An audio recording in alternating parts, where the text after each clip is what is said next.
Aujourd'hui, le Vietnam est un pays en plein essor, qui compte 84 millions d'habitants, répartis entre des villes bourdonnantes d'activités, comme Ho Chi Minh et Hanoï. La jungle épaisse et des montagnes souvent abruptes. Ce pays n'a plus rien de commun avec celui que la guerre du Vietnam a ensanglanté et criblé de bombes durant des années. Voilà un aspect de la guerre qu'on voit rarement. Et pourtant, les traces de cette terrible période subsistent quelque part sous terre. Des réseaux souterrains creusés à la main sur plus de 100 km. Comment a-t-on fait pour se battre ici et gagner la guerre? Un centre névralgique du Viet Cong enfoui sous terre, truffé de pièges mortels. C'est étroit. Je ne sais pas comment on fait pour ne pas s'égarer là-dedans. Des grottes en pleine montagne, transformées en bases stratégiques. C'est gigantesque. Et un bunker souterrain ultra secret qui était directement relié au Pentagone. C'est ici, dans ces corridors, que la dernière résistance a eu lieu.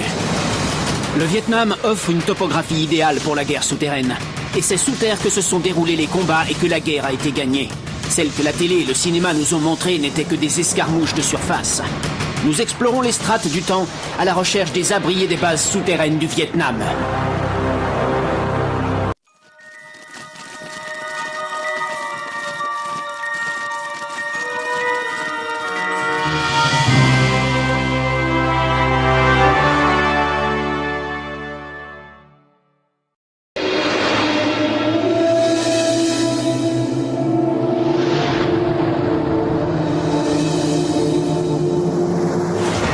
Les champs de bataille du Vietnam sont très profondément enfouis sous les villes, les villages et la jungle.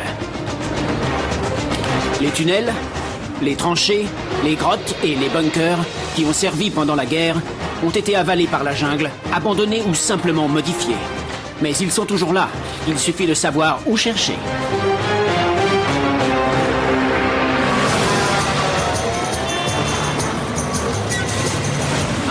Je m'appelle Don Wildman, je suis à Ho Chi Minh Ville au Vietnam. Une métropole qui bouge et qui connaît un essor vertigineux. Au point d'être aujourd'hui à la pointe d'une des économies les plus performantes du monde.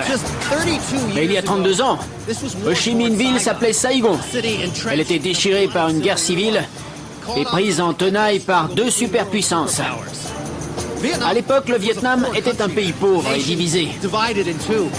Alors comment une armée de pêcheurs et de cultivateurs de riz a-t-elle pu résister à la puissance militaire américaine? Pour répondre à cette question, il faut descendre très profondément dans le sous-sol vietnamien. L'histoire du Vietnam est émaillée d'invasions et de guerres. Depuis l'invasion chinoise sous la dynastie Qin au IIe siècle avant Jésus-Christ, à la conquête coloniale française au début du XXe siècle. Mais quand l'occupation française prend fin, le Vietnam est divisé en deux au niveau du XVIIe parallèle. Le Vietnam du Nord, communiste, et le Vietnam du Sud, démocratique. Au début des années 60, la tension entre Nord et Sud ne cesse de s'aggraver. En 1965, c'est finalement la guerre totale entre les deux parties du pays. Sud-Vietnamiens et Américains doivent affronter une armée bien aguerrie et préparée, l'armée nord-vietnamienne. Mais ils doivent surtout faire face au défi que représente la guérilla au Sud, le Viet Cong. En 1965, les forces américaines sont 2 fois plus importantes que celles du Viet Cong. Elles concentrent l'essentiel de leurs effectifs sur une zone de 60 km² baptisée Triangle de Fer. C'est un lieu où le Viet Cong est très actif. Et le tunnel de Cu Chi est le centre nerveux de toutes leurs opérations. Quand les recrues américaines sont parachutées dans la jungle du Vietnam, c'est dans cette végétation qu'elles doivent crapahuter. La jungle vietnamienne est l'une des plus denses du monde. Les soldats doivent se méfier des mines, des pièges et des forces Viet Cong qui paraissent surgir de nulle part. Ils savent que leurs ennemis se déplacent dans des tunnels souterrains. Mais ce qu'ils ne savent pas, c'est qu'un vaste complexe militaire se trouve juste sous leurs pieds. Le réseau souterrain de Cu Chi s'étendait sur plus de 100 km et aboutissait à moins de 15 km de Saigon.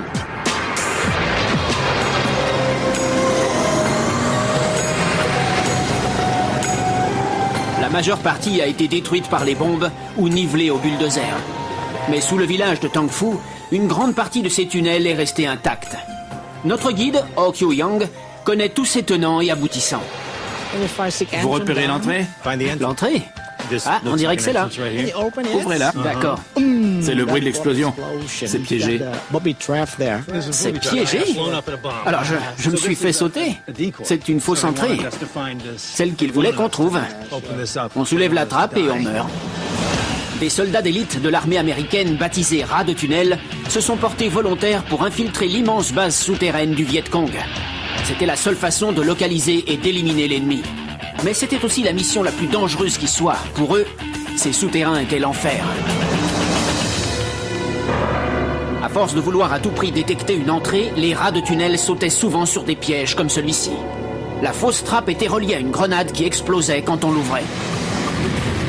D'autres pièges consistaient à relier un fil sur lequel on marchait à une boîte remplie de scorpions, ou à creuser un trou camouflé au fond duquel on fichait des bambous taillés en pointe.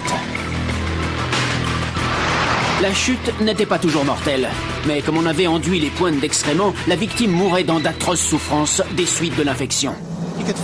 Vous le verrez vous-même, c'est tout petit. Ah oui. C'est vraiment un trou minuscule. Les Vietnamiens pouvaient y entrer, ils étaient très minces. Oui, c'était des petits gabarits. Les Américains de ma stature auraient eu du mal. En fait, c'était une protection supplémentaire. Le réseau de tunnels commence ici. Il y a 50 ans, pour rien au monde, on ne se serait risqué dans un de ces tunnels.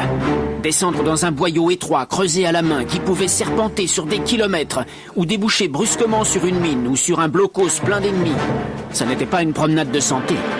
Il fait vraiment sombre là-dedans. Et c'est pas large.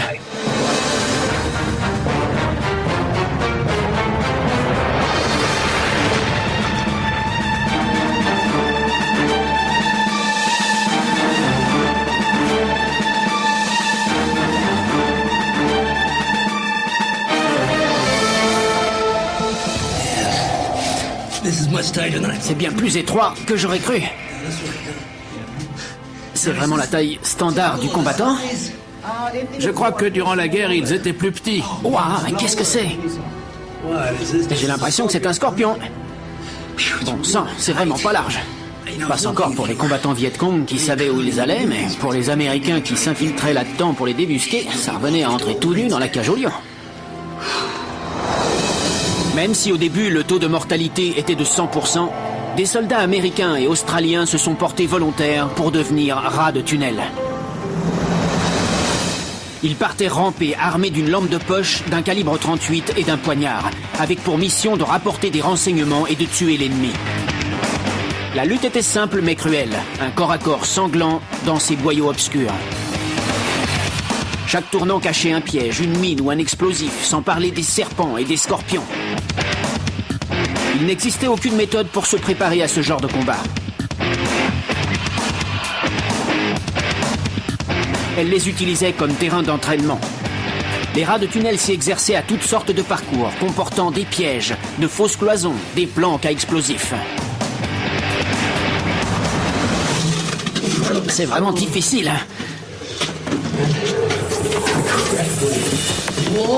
Regardez ces chauves-souris. Il y en a tous les 2 mètres.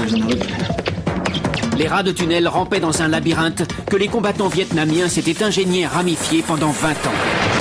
Les souterrains de Cu Chi avaient été creusés pour relier entre eux des blocos lors de la guerre contre les Français en 1954.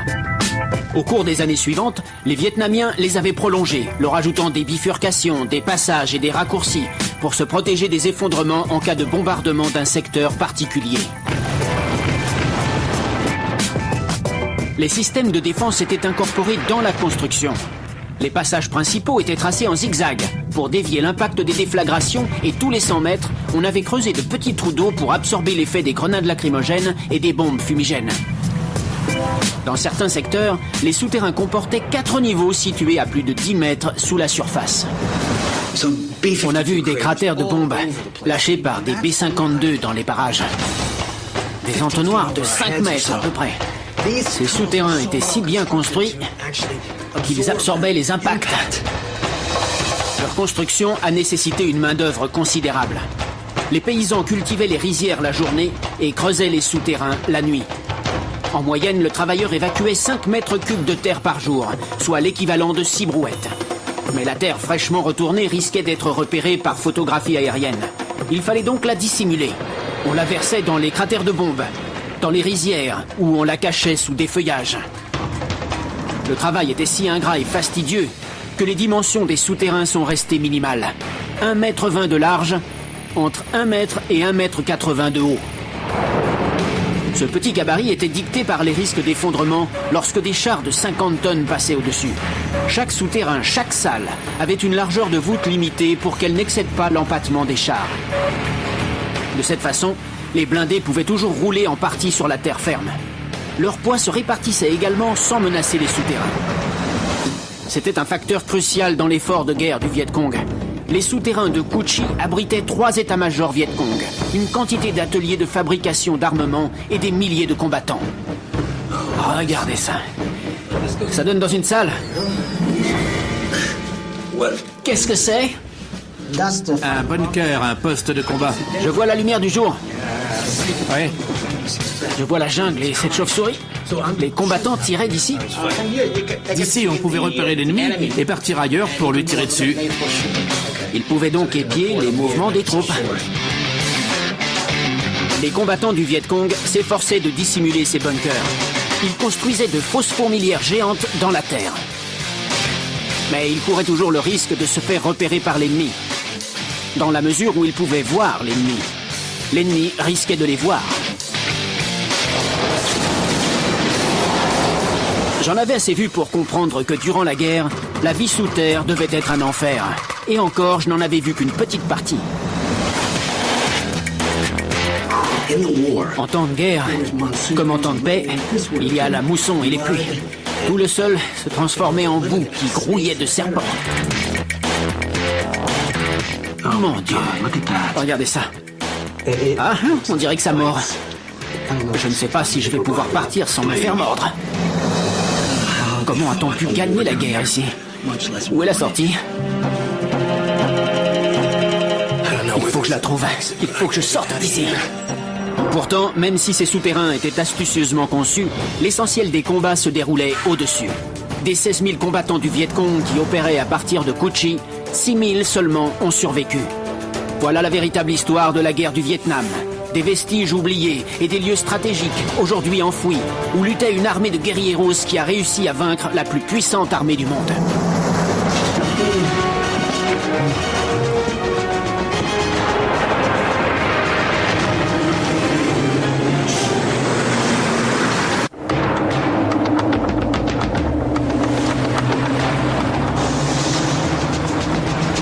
La guerre du Vietnam a été la première guerre télévisée de l'histoire.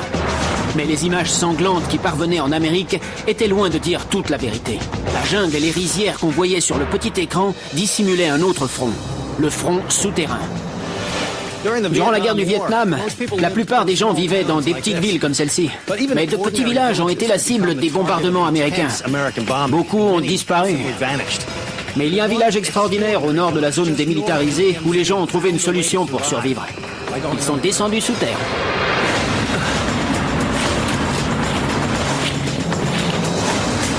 Juste au nord de la zone démilitarisée, c'est-à-dire les 5 km qui faisaient office de zone tampon entre le nord et le sud, on trouve un autre réseau souterrain dans le village de Vinh Moc. Contrairement au tunnel de Cu Chi, celui-ci ne servait pas de base militaire, mais d'abri souterrain pour la population civile. C'était un village entier qui avait été creusé sous la terre par les paysans eux-mêmes.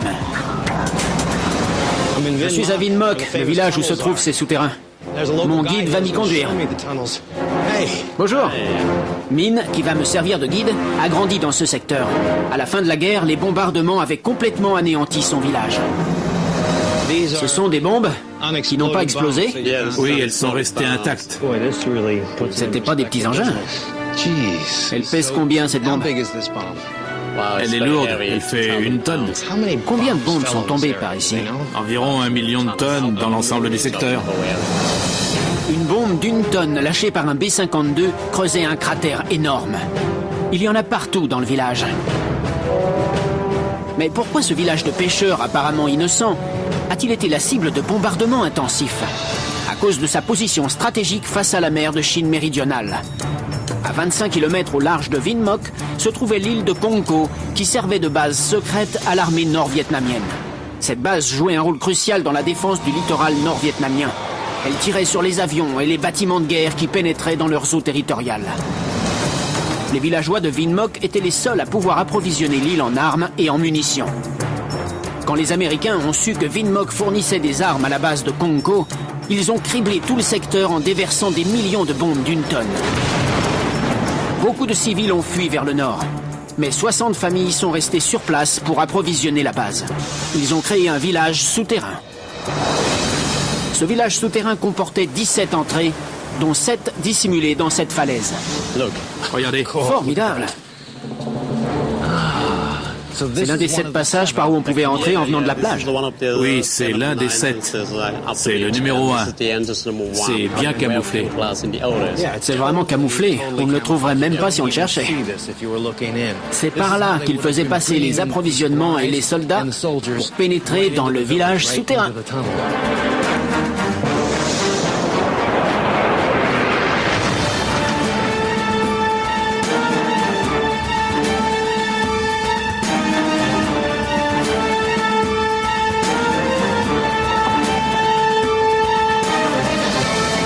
Tout en évitant les bombes et en approvisionnant l'armée nord-vietnamienne basée sur l'île de Cong Co, de simples villageois sont parvenus à creuser un véritable village souterrain entièrement à la main. Il leur a fallu 18 mois de labeur incessant, mais quand ils ont eu fini, ils avaient créé une communauté souterraine absolument unique. Il y a de l'eau fraîche là-dedans. Les tunnels ne font qu'1,5 km de long, mais ils sont répartis sur 3 niveaux. Le plus bas est à près de 30 mètres sous la surface. La profondeur était capitale, puisqu'une frappe directe de B-52 pouvait creuser un cratère de 5 mètres. Quand les bombes tombaient, tout le monde descendait au 3e niveau, hors de portée des plus puissantes bombes américaines. Alors voilà comment c'était. Ils ont creusé ce tunnel carrément dans la terre. On sent l'humidité de l'argile. Et on sent à quel point elle est malléable et souple. On peut presque la creuser avec ses doigts. C'est comme de la boue. C'est très dense. Elle ne s'écroule pas. En fait, c'est cette argile très dense qui a empêché les souterrains de s'effondrer, malgré la pression que font peser sur elle près de 30 mètres de terre. Elle était assez meuble pour qu'on la creuse, mais une fois exposée à l'air, elle durcissait et faisait office de structure porteuse très efficace. Mais ça n'a pas été une entreprise facile pour autant. Armés de pics, de pelles et de pieux, les villageois ont creusé des mètres cubes de roches et de terre qu'ils ont hissés à bout de bras dans des paniers de bambou la nuit pour ne pas se faire repérer.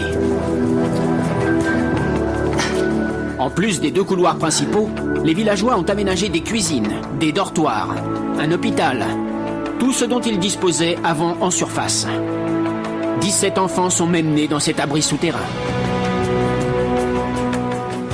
Regardez, ils avaient un système de drainage pour évacuer les eaux. Non seulement ils devaient résister aux bombes, mais aussi aux pluies de la mousson, comme n'importe quel village. Les travaux terminés, 400 personnes ont vécu dans les souterrains de Vinh Moc, entassés dans un espace incroyablement étroit pendant 6 longues années.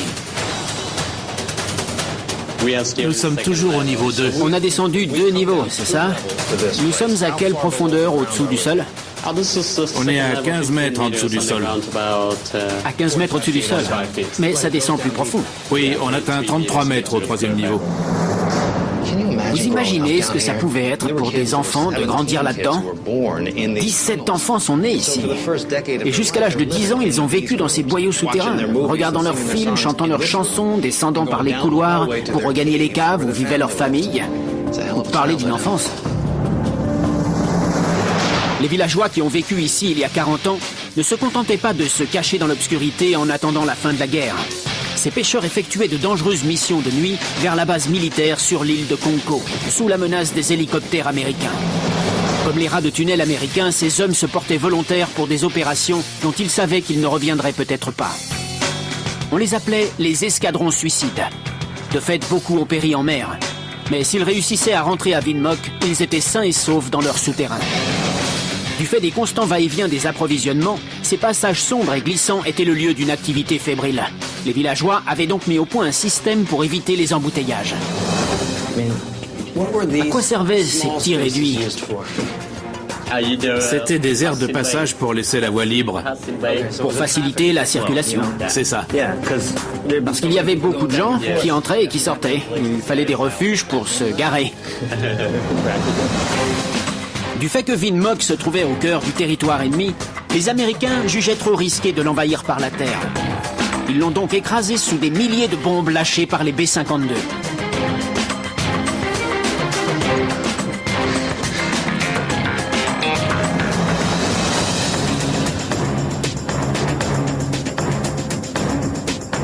Comment distinguaient-ils les ennemis des autochtones? Ils avaient un signal de reconnaissance. Ils communiquaient entre eux en frappant sur la paroi. C'est moi, tout va bien, ne me faites pas de mal.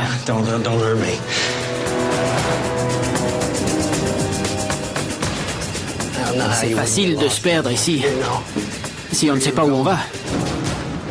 J'ai parcouru des tunnels et des bunkers situés à différents niveaux. C'est un véritable labyrinthe qui a été conçu pour que les nouveaux venus ne puissent jamais s'y repérer. Enfin de l'air frais. Alors, on est entré 25 mètres plus haut, et là, on est au pied de la falaise sur la plage. Le tunnel serpente sous la colline et nous ramène au cœur du village. 6 années durant, malgré les bombardements, l'espace confiné et la vermine, le village de Vin Mock est parvenu à tenir bon sans déplorer la moindre victime. Dès la fin de la guerre, en 1975, on a rebâti le village directement sur ces souterrains qui avaient sauvé la vie de la population.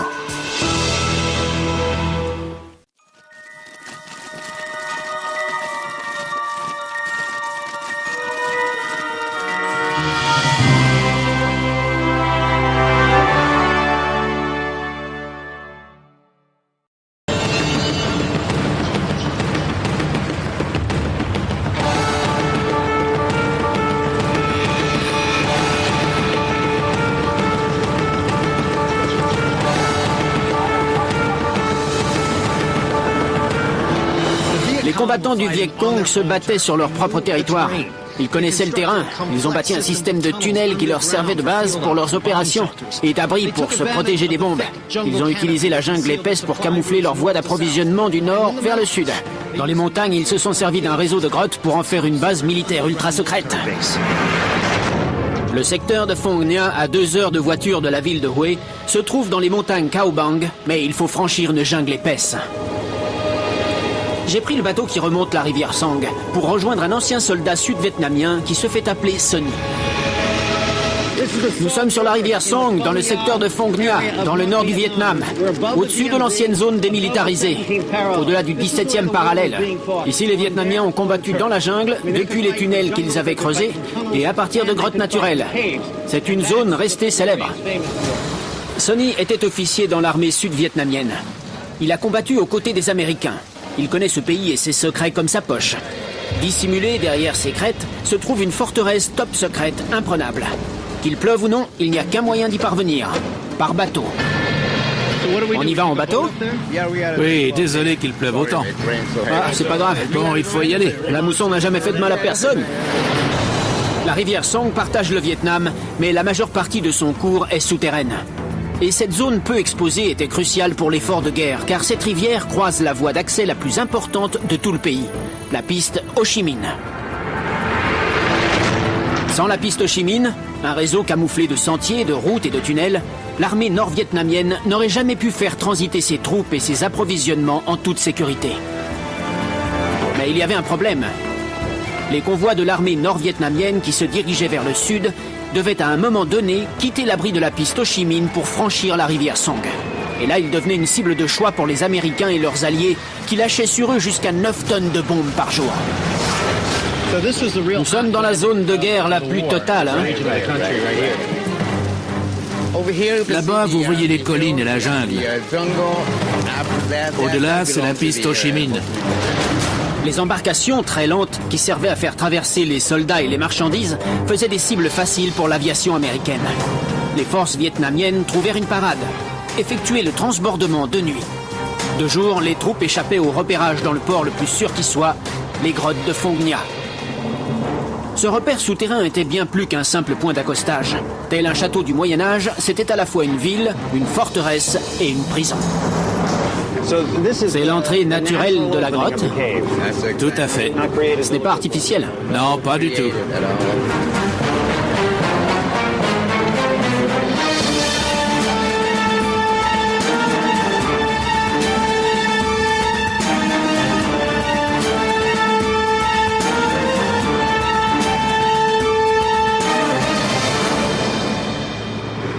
C'est immense. Et tout à coup, c'est le silence total.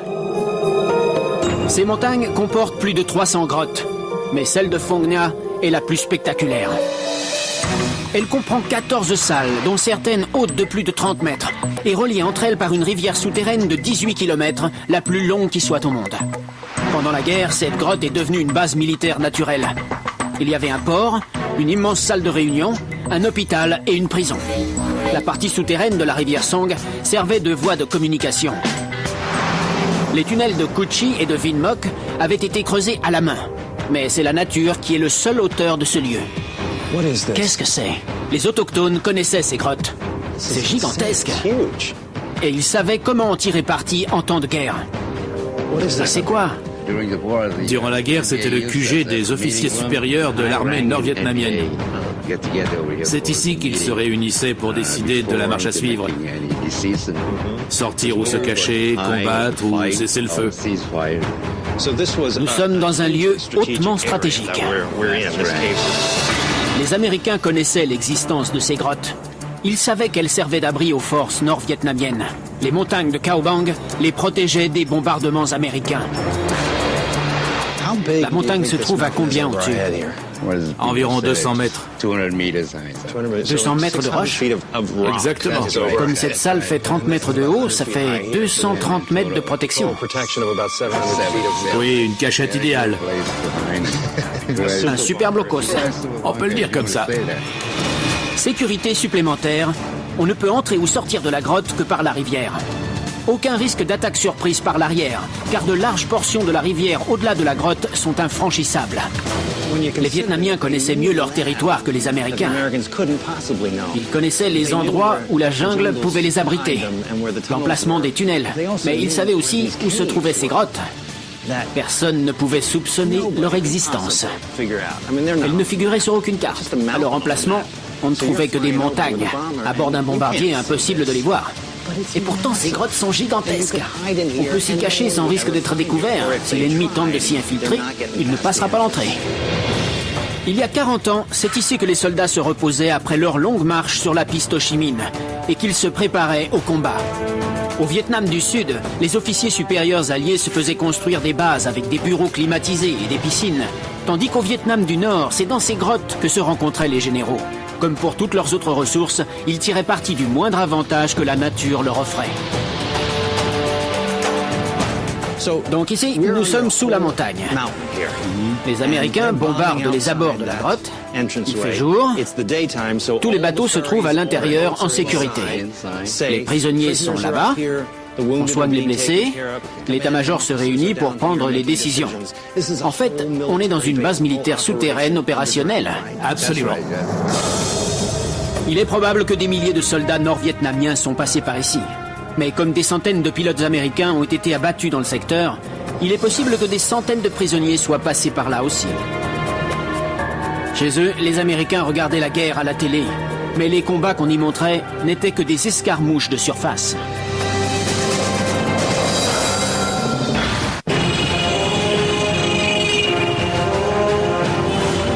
Pendant la guerre du Vietnam, chaque centimètre du territoire, ou presque, était un objectif militaire. Des grandes villes aux petits villages, jusqu'aux grottes de la montagne, à l'écart de tout. Mais parmi tous les lieux incendiés au napalm et bombardés, le plus redoutable de tous était la frontière entre Sud et Nord, la zone démilitarisée. Ce pont franchit le fleuve Ben Hai sur le 17e parallèle. Il se situe exactement au centre de la zone démilitarisée. Cette région était censée servir de zone tampon pacifique entre Nord et Sud. Mais pendant près de 10 ans, dans cette zone, ce fut l'enfer sur Terre. Bombardé, truffé de mines, hérissé d'innombrables blocos et labouré par des kilomètres de tranchées. C'est avant tout un no man's land. Aujourd'hui encore, les traces de ce sinistre passé sont visibles sous la terre. En dépit de son nom, la zone démilitarisée est devenue une des zones les plus militarisées du monde. Et elle a subi l'un des bombardements les plus intensifs de toute cette guerre qui a duré 14 ans. Il y a des blocos par centaines, des tranchées et des pistes dans toute la région. Mais beaucoup ont été comblés, recouverts ou avalés par la jungle, si bien qu'ils sont pratiquement impossibles à déceler. Je retrouve Sonny dans la ville de Hue. Vous avez nos motocyclettes? Oui, il faut mettre un casque. Hue est une ville stratégique, située juste au sud de la zone démilitarisée. Convoitée de part et d'autre, elle a été l'enjeu de combats féroces. C'est parti! La route numéro 1 traverse la zone démilitarisée. C'est la seule qui relie sans interruption Hanoï à Saigon. La ville de Hue se trouve à mi-distance entre les deux. Quand les Nord-Vietnamiens attaquaient, ils empruntaient cette route? Oui! Des centaines de blocos souterrains défendaient toutes les routes qui menaient à la ville. Si l'armée du Nord voulait infiltrer le Sud, elle devait passer par cette route et donc s'emparer de ces blocos un par un. En circulant sur cette route, on a du mal à repérer les anciens blocos. Mais Sonny, grâce à son expérience d'ancien combattant, en a retrouvé un. Le voilà, le blocos. D'accord. Ces blocos servaient à défendre la route numéro 1 sur tout son parcours. La route numéro 1, la piste, la rivière, la voie fluviale. Il s'agit d'une autre rivière. Il devait y avoir une bonne couverture végétale. On ne devait même pas soupçonner la présence du blocos. Regardez ça. Ce sont les meurtrières. On peut entrer ?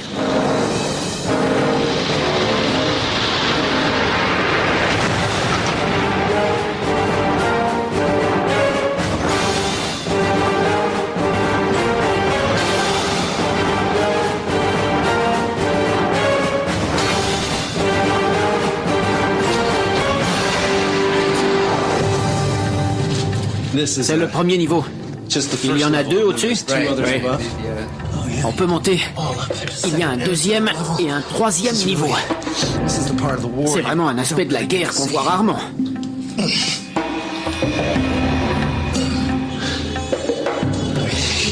Ici, on a une vue sur toutes les opérations.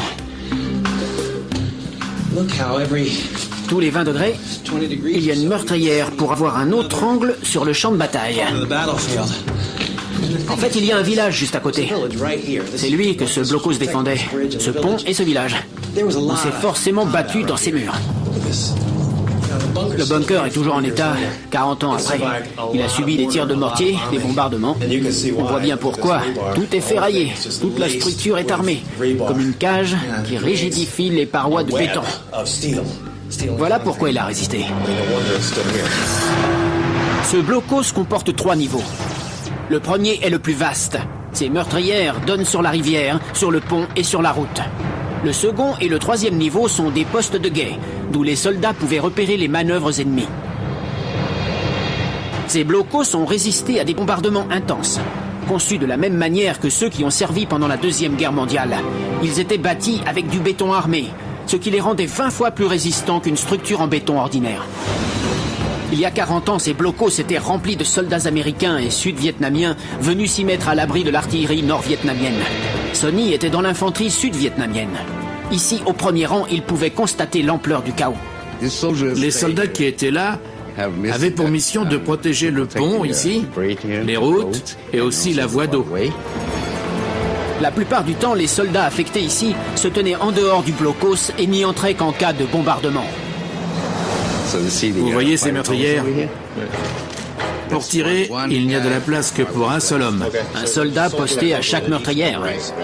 Ce rebord servait d'appui pour la mitrailleuse.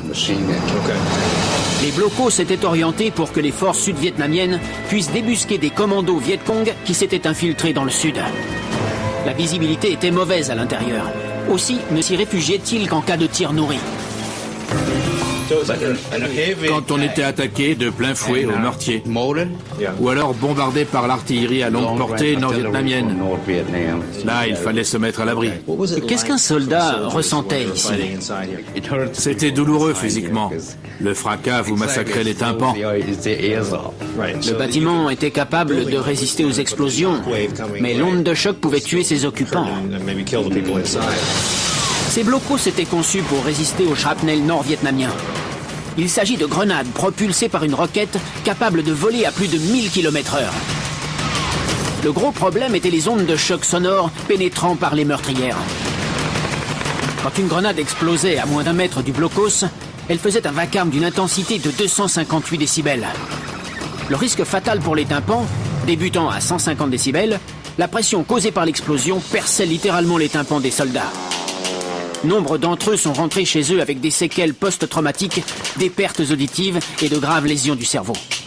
Mais il fallait soi-disant en passer par là. Pour repérer l'ennemi et tirer sur lui, les soldats devaient risquer de perdre l'ouïe et parfois la vie. Regardez, ce sont des initiales. C'étaient des postes assignés à tel ou tel soldat. Ils se mettaient dans cette position et ils tiraient sur tout ce qui bougeait. Quand les forces du Viet Cong franchissaient le 17e parallèle et se dirigeaient vers le sud, ils progressaient par escarmouches, des opérations destinées à s'emparer de ces blocos l'un après l'autre. Et c'est ainsi qu'ils ont eu la victoire petit à petit.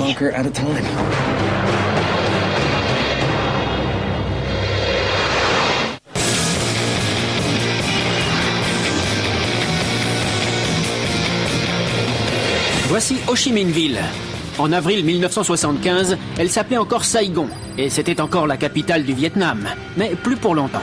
Le Sud-Vietnam et ses alliés américains se sont épuisés après 10 ans de lutte contre une armée invisible mais impitoyable. La fin des combats est en vue. Durant 10 ans, le centre névralgique des armées sud-vietnamiennes et américaines se trouvait dans un bunker ultra-moderne et top secret, logé très profondément sous le palais présidentiel. Il comportait 5 niveaux et occupait la surface d'un très grand immeuble. Sa construction a duré 3 ans. Pendant la guerre, c'était le lieu le plus sûr de Saigon, y compris pour le président lui-même. C'était la Maison Blanche et le Pentagone réunis.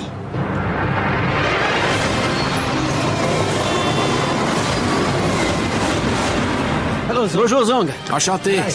Moi aussi. Nous entrons dans la Maison Blanche vietnamienne. Oui, c'est à peu près ça. C'est ici que, durant la guerre, on a pris des décisions qui ont envoyé des milliers de gens à la mort. Et voilà le bureau présidentiel. Le bureau ovale du président actuel. Oui. Mais en temps de guerre, cette pièce était beaucoup trop exposée. Au premier signe de danger, le président et son équipe empruntaient un escalier secret et pénétraient dans un monde parallèle et étrange. Un espace où se concentrait toute la puissance militaire. Nous sommes la première équipe de télévision occidentale, depuis la fin de la guerre du Vietnam, à pouvoir pénétrer dans ces salles secrètes situées sous le palais présidentiel.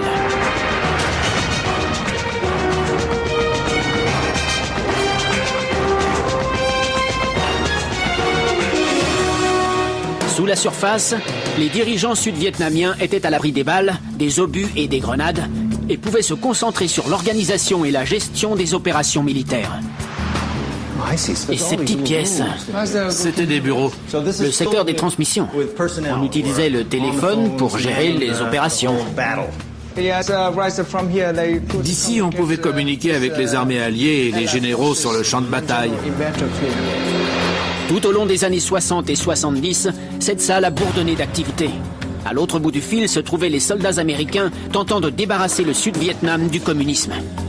Mais le plus étonnant, c'est que c'est dans ces pièces, situées juste au-dessous des rues d'une métropole très animée, que la guerre a été planifiée et organisée sans satellite espion, ni ordinateur, ni téléphone portable. Ça servait à passer des messages et à en recevoir. Oui, pour les documents internes. Une méthode de transmission vraiment basique. Et voilà à quoi ressemblait leur téléphone. En effet. Une marque américaine. Donc tout le matériel qui se trouve ici est américain. Oui, il était fourni par les États-Unis. Et il est relié au Pentagone. Uniquement du matériel américain. Toutes ces machines, ils les laissaient derrière eux quand ils partaient au combat. Ils allaient se battre dans la jungle, mais le centre nerveux restait ici. Ça part dans toutes les directions.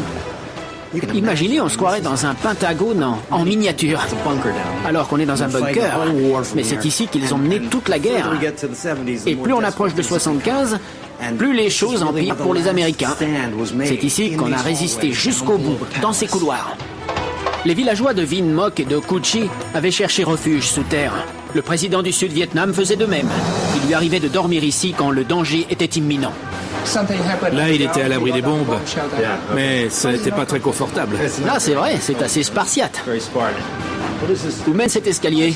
Au deuxième niveau, celui des gardes du corps. La protection rapprochée du président. L'abri souterrain du président, à l'épreuve des bombes, se trouvait à 10 mètres sous la surface. En cas d'attaque frontale contre le palais, si on n'avait pas le temps de l'évacuer, c'est là que le président devait résister jusqu'au bout. Quand il n'y avait pas de danger imminent, on gérait les opérations au premier étage du bunker. L'ensemble de cette structure souterraine était renforcé avec des plaques d'acier pour le protéger contre les bombardements.